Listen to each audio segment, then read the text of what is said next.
And finally, last but not least, we're gonna go with Kerem Yılmaz here. Anyway, so Kerem here from Turkey says, or Turkey, 25 years old, and I've been working in game development production for over 2 years. Nice. Recently left my job and now, okay, not nice. Well, not nice if you did this or if you got laid off, but nice if you decided to do that. I'm reviewing portfolios of people at the companies like to join, trying to refine and complete my own portfolio. Okay. Yeah, job opportunities are still with finding this. Some of the portfolios I've reviewed feature mostly realistic work, yet those artists have been accepted into large-scale, stylized mobile game projects. I'm struggling to make sense of that transition. I'm still unsure what kind of pieces I should add to my portfolio.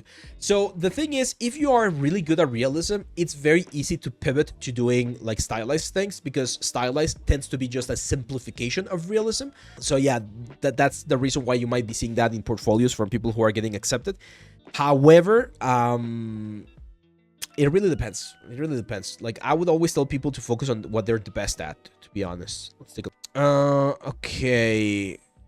Says you recently added a portfolio. So I see some weak pieces here on your stuff and some strong pieces. So for instance, this thing right here, this is a stylized violin. I would not necessarily call this a stylized violin. It looks very blocky and the textures look very, again, like muddy. Optimization wise, again, like there's things to improve, because that's not super clean. Like there's some elements that might not be great. So not sure if this is the best piece to show for stylized work. Same for this one. Presentation wise on this one, not great. Like this very vibrant colors, it's very difficult to appreciate the model. And if we take a look at the model is relatively simple as well in terms of the construction, right? Like just like a couple of cylinders, some blocks, and some bevels.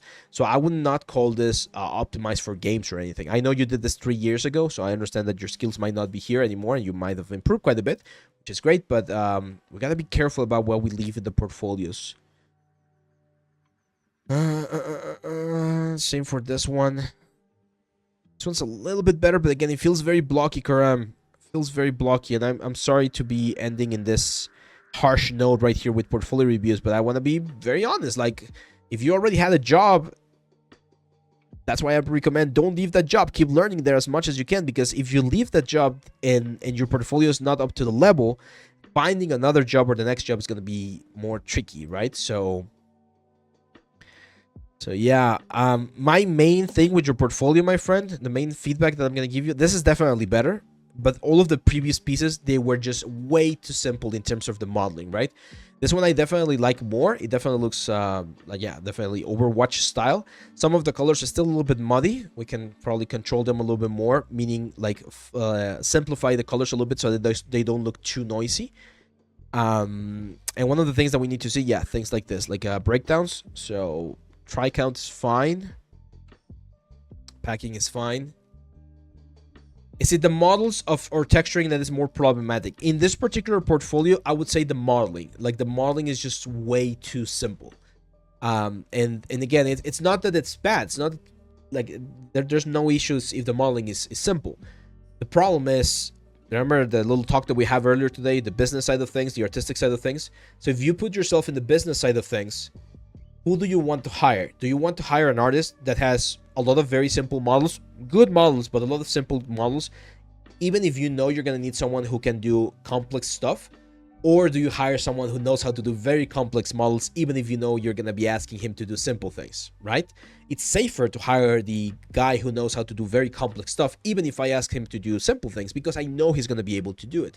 And it's more risky to hire someone who does a lot of simple models and not know if he's going to be able to deliver or to perform at a higher quality or a higher complexity that you might need eventually in the production. So yeah, it's a tricky situation there, man. It's a tricky situation. This one, again, this one right here, I like it. I think the model works fine, and like the bakes and everything, they're working perfectly fine. Textures.